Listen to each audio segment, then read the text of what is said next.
Hello and welcome. On today's video, I'm going to discuss what's the best way of reading books in 2023. Of course, including good old traditional books, but I will also explore other more modern alternatives and I will discuss advantages and disadvantages among these. I will explore differences between traditional books, e-reader, more specifically Amazon Kindle in this case, and tablet or an iPad. Which one of these options is better over another and why? Well, let's find out.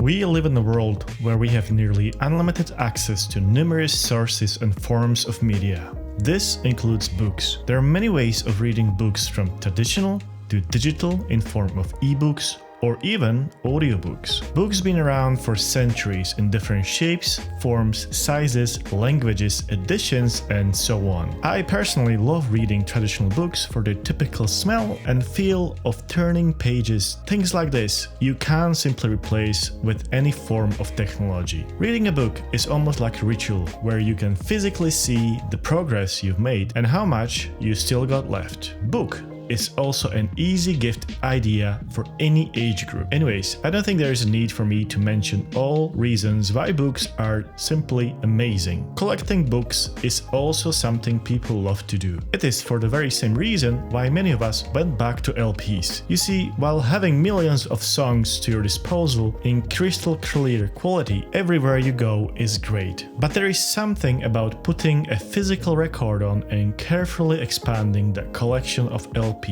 Same applies for books. They're being purchased for a lifetime or even passed from generation to generation. The problem with books is that they are often very delicate. You need to take care of them. You need to make sure your hands are clean before handling books. You need to be careful about not getting them wet while reading at the poolside or even in a bathtub. I mean, books are made of paper, and paper can be easily damaged beyond repair. But then, when you travel or going on vacation, you need to decide which books to take with you and how many. Because if you cannot decide which one to take, you have a problem, because you cannot simply travel with your entire library. Or can you? Of course you can. There are hundreds of tablets on the market right now, all with different screen sizes and within different price ranges. All the way from cheap Android tablets to an overpriced iPad Pro, which can set you back well over 2,000 euros or dollars mark when maxed out. It was roughly around the year 2012 when I started to read a lot on base iPad, simply because I was able to get all my books there in this thin and light package, and back then I used to travel a lot and commute to college, so it was very convenient. It was brilliant. I had all my books with me everywhere I went. And not just books, but even magazines and comic books. I didn't have to worry about weight while traveling. I could read any book I thought of on the bus, on the plane, and anywhere really, as long as it was available in EPUB format, which is what Books app supports for ebooks. And because it was an iPad, it had those beautiful animations while turning pages. I could change size of the font and even font itself. I could change color of pages and even use inverted colors during night readings for less eye strain. Speaking of an eye strain, it is now common on most displays, but even back then, iPad displays could turn slightly yellow after dark and therefore limit amount of blue light emissions, which, as we know, are very harmful for our eye, nervous system, and could cause, for example, an insomnia. Over the years, I owned different generations of an iPad and used everything from tiny 7.9 inches original iPad mini all the way to gigantic 12.9-inch iPad Pro. But of course, it wasn't all perfect. First of all, iPads are very expensive. You can't just leave them on the beach while you go for a swim or borrow as you would borrow your favorite book to your friend for a few weeks. But then they're also very fragile, since they're basically just a huge slab of glass. They can bend, yes, they can, very easily. I have done that myself. But one of the biggest problems with an iPad or any tablet really is the battery life. They will not last more than 2 or 3 days on single charge. But by far the biggest problem problem for me while reading primarily on iPad was amount of available distractions it offers. Literally millions of apps, videos, movies, games, and other content right there under your fingertips, ready to pull you away from a great book and deliver huge amount of dopamine in just few seconds. Of course, it is also about individual self-discipline and all, but we are human beings and we can get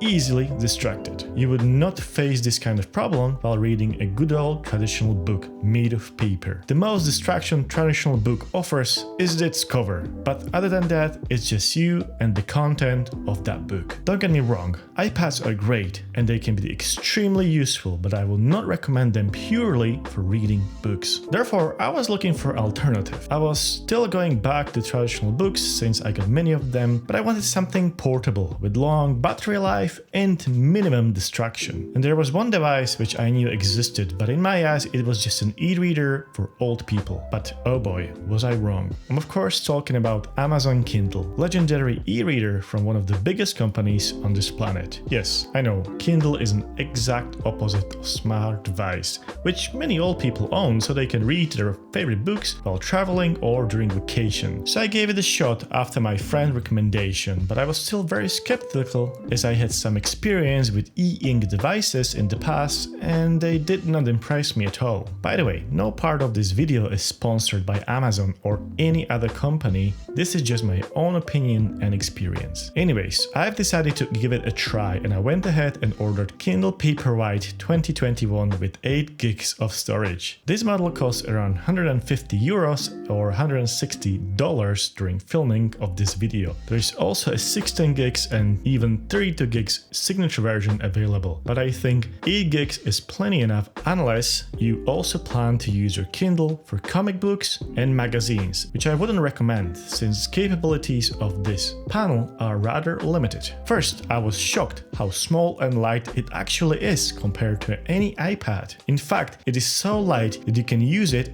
one-handed. I was amazed. It was indeed very portable. What I wasn't amazed about was how laggy and slow Kindle operating system actually is for navigating around settings and Kindle Store. I was so frustrated I ended up using Kindle app on my phone to manage all my books and libraries because for reading, Kindle is good, but nothing else. And that's my main point about Amazon Kindle. It is great for reading books, period, nothing more. It's an exact opposite of smart device. It is in fact very dumb and slow piece of technology, but that's perfectly fine. It does what I need it to do brilliantly. I can have all my books on the go with me. I don't need to worry about remembering to take a charger with me since battery can last up to 10 weeks or even more from my experience, which is just crazy. And even if it would need charging, it uses USB-C and those are always somewhere close by these days. But most importantly, it doesn't have an IPS or OLED or mini LED panel, but good old e-ink, 6.8 inch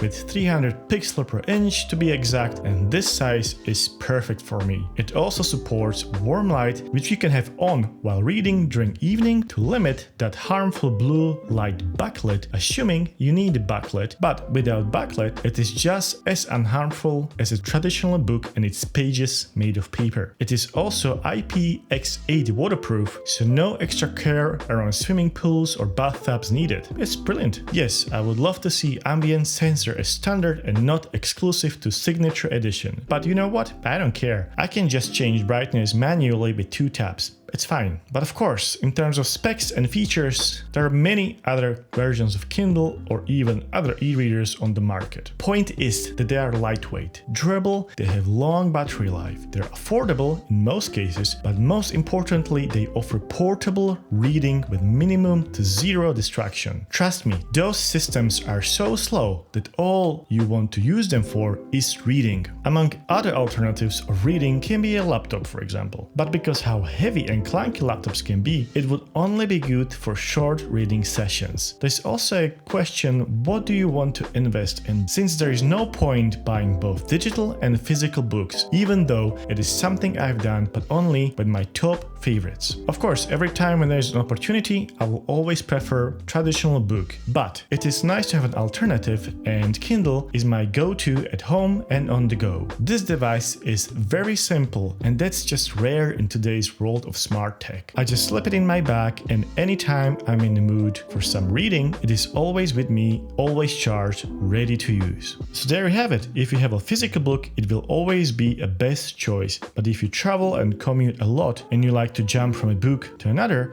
an e-reader like a Kindle can be a great alternative. But let me know your opinion on what's the best way to read books these days down below in the comment section. That's been it for today. Thanks for watching, and I will see you in the next one.